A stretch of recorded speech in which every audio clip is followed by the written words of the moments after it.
Ian Levers is General President and CEO of the Queensland Police Union. I spoke to him a short time ago from Chinchilla.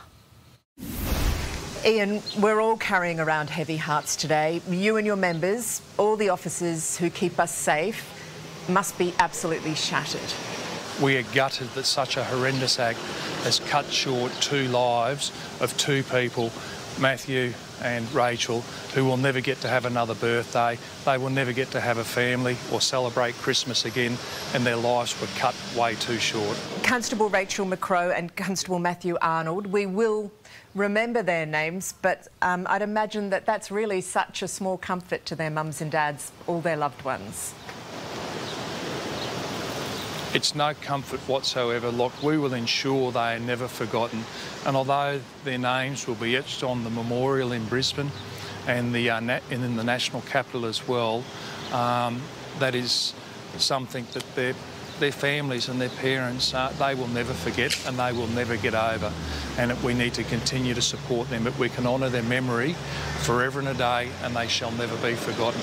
Seeing people from all walks of life, young children, come up and place cards and flowers and pay their respects to our fallen officers is truly, you know, it's heartening to know that they value the work that police do in keeping the community safe. And sometimes it takes tragedies like this where it brings out the silent majority who never want to see terrible things happen to police or any other person in the community. If there is anything to be thankful for, it's that two other officers made it out of this situation alive, against the odds really. How are they doing today?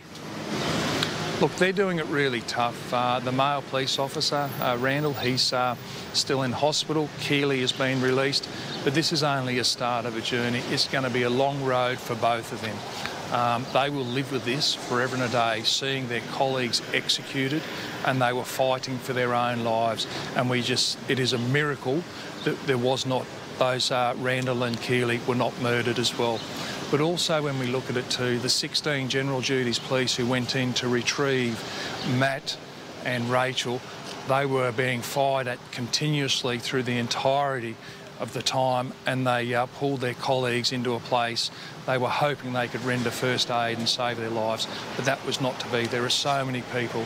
The heroic acts were just unbelievable, and it just shows that's what police do day in, day out. They're just ordinary people, and it's just a tragedy. They were ambushed. One of the killers was known for his conspiracy theories and his dislike, his hatred for the police. We're told that a risk assessment was done. Are you concerned, though, that something might have been missed?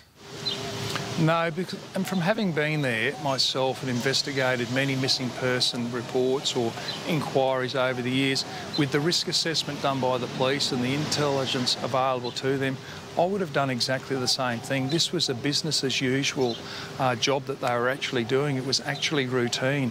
It was not like they were attending to a violent incident or a domestic violent incident where there were threats. It was unknown to them, and this is something that just unfolded and they never saw it coming, and I really don't think they could have done anything different. This is a tragedy that took place, and from knowing the information that I'm aware of and what they would have been aware of at the time, I would have done exactly the same thing. And sadly, this is the unpredictable and changing nature of police work, which can just change in an instant, and some things you will never ever predict.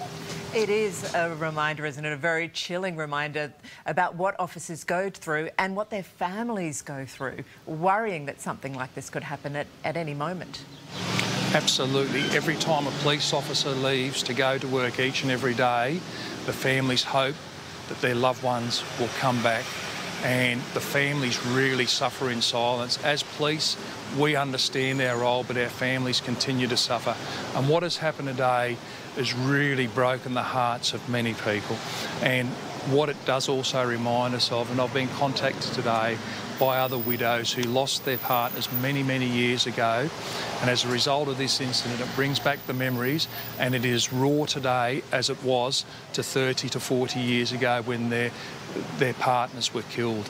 It's something which will never leave the loved ones who have been left behind. Our hearts go out to Rachel and Matthew's families and to all the officers who are struggling today with this tragedy. Ian, thank you very much.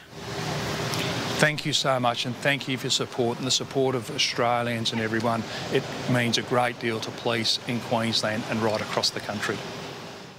Ian Levers from the Queensland Police Union.